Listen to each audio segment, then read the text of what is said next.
기독교인들은 다른 사람에게 잘 속아서 손해를 당하는 경우가 많습니다.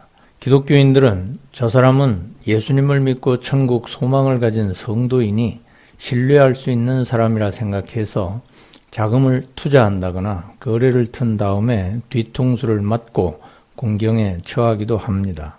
그러므로 우리는 사람을 대할 때에 그 사람이 어떤 사람인지 판단할 수 있도록 기준과 지혜를 가져야 합니다. 다른 사람에 대한 이러한 판단은 자기가 하나님의 입장에서 다른 사람의 잘못을 심판하려고 판단하는 것과는 전혀 다른 일입니다. 성도는 다른 사람과 사물, 사건에 대한 상황이나 시시비비에 대해서 하나님의 지혜를 받아서 바로 판단할 수 있어야 합니다. 그러면 성경 계시를 통하여 볼 때 우리는 다른 사람을 어떻게 판단하고 대우해야 할까요? 첫째, 그 판단 기준은 의와 공평입니다. 하나님께서는 의롭고 공평하시기 때문에 어떤 사람이든지 그 사람의 그릇, 그 사람의 수준대로 정확하게 판단하시고 대우하십니다. 우리는 하나님의 아들들이기 때문에 하나님의 기준을 따라서 다른 사람에 대해서 의롭고 공평하게 판단하고 대하여야 합니다. 기독교인들이 착각하기 쉬운 것은 하나님께서 십자가의 대속의 은혜로 우리를 무조건 사랑하셨기 때문에 우리도 잘잘못을 따지지 말고 다른 사람을 무조건 사랑해야 한다는 것입니다. 그러나 하나님은 우리를 무조건 사랑하시고 무조건 죄를 사하시고 무조건 은혜를 베푸시지 않으십니다. 하나님은 본성에서 의롭고 공평하시기 때문에 아들의 보혈까지 흘리게 하시고 그 대가를 근거로 해서 우리를 사랑하십니다. 그러므로 우리가 다른 사람을 사랑하려면 십자가 대속에 합당하게 의롭고 공평하게 대우하고 그에 따라 사랑을 베풀어야 합니다. 사회적인 범죄를 저지르거나 다른 사람에게 큰 해를 당하게 한 다음에 도피하는 사람을 우리가 돕는 방법은 그가 저지른 죄에 대한 대가를 합당하게 치르도록 하는 것입니다. 주님께서는 우리가 천국 소망을 가지고 이 땅에서 천국의 합당한 아들로 변화될 수 있도록 보혈까지 흘려주셨습니다. 그런데 내가 잘 아는 사람이라서 교회에서 직분을 맡고 있는 사람이라서 같은 고향 출신이라서 학교 선후배 사이라고 잘못을 눈감아 주는 것은 그 사람의 악에 같이 동참하는 것입니다. 더 나아가 그분이 교회의 기둥과 같은 사람인데 그 죄가 밖으로 노출되면 교회의 전도 사업에 큰 타격이 있고 하나님의 나라 건설에 지장이 있을 것이기 때문에 하나님의 영광을 위하여 그 죄가 드러나지 않도록 덮어주는 것이 좋다는 사람들도 많습니다. 그러나 죄를 덮어두는 일은 하나님의 영광을 위한 것이 아니라 하나님의 의와 공평을 대적하고 나아가 주님께서 피 흘리신 십자가의 도를 대적하는 일이 됩니다.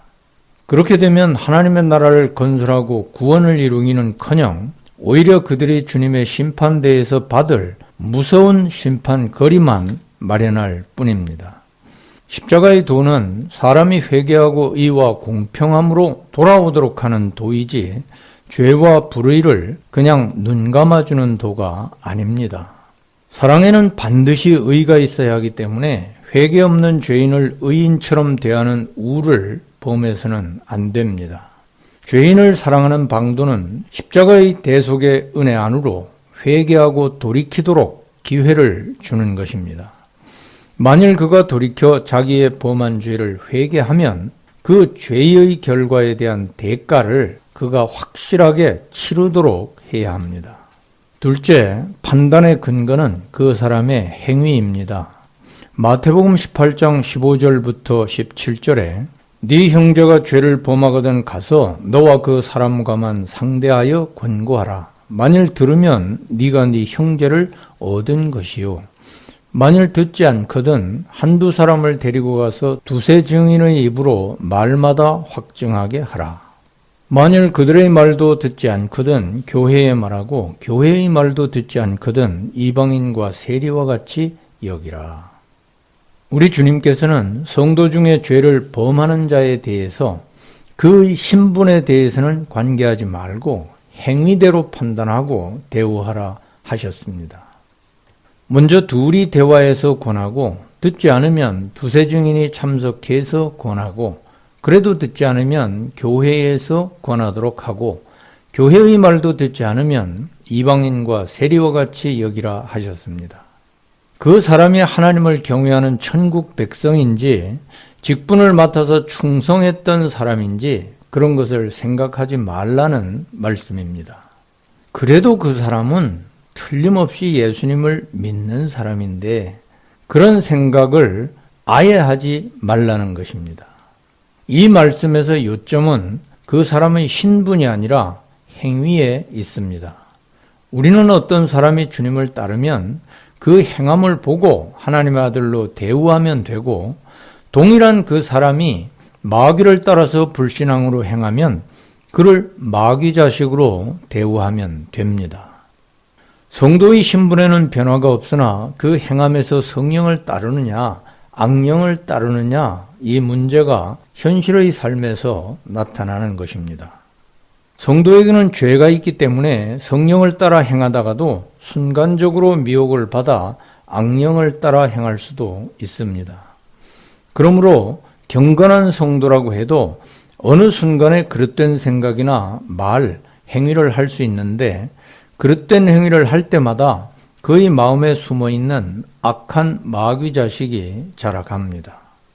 우리는 자기의 행위에서 그릇된 것을 깨달아서 자꾸 성령의 은혜 가운데 고치도록 노력해야 합니다. 이렇게 그릇된 것을 고치는 일을 통해서 우리의 성품이 거룩해져 갑니다. 성도의 특징은 자기의 생활에서 의롭고 거룩하게 행하는 것에 있고 또한 잘못해서 죄를 범하였을 때에 그 잘못을 회개하고 돌이켜서 자기를 고치는 데에 있습니다. 교회의 말도 듣지 않거든 이방인과 세리와 같이 여기라 하셨습니다. 이방인과 세리와 같이 여기는 것은 불신자처럼 대할 뿐더러 아예 상종하지 말라는 말씀입니다. 우리는 그 사람이 실제로 거듭난 성도로서 많은 일에 충성하는 사람이라도 자기의 명백한 불신앙 행위에 대해서 고집하고 돌이키지 않으면 그를 불신자로 대우하고 멀리하고 경계해야 합니다. 우리는 믿는 사람에 대해서 판단할 때에 그 사람의 신분이 아니라 그 사람의 말이 아니라 그 사람의 행함의 열매로 판단해야 한다는 것을 마음에 새겨두어야 합니다.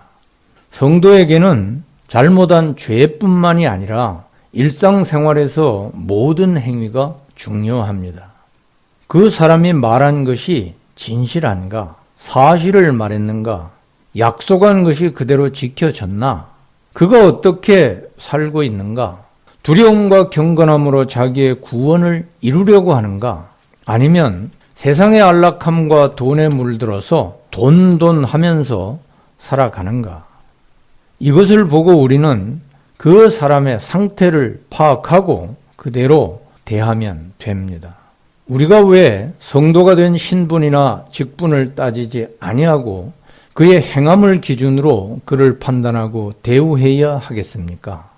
그 까닭은 하나님께서 행함을 기준으로 사람을 판단하시고 우리 모두가 그리스도의 심판대 앞에 서서 이 땅에서 살 때에 선악간에 행한 대로 심판을 받을 것이기 때문입니다.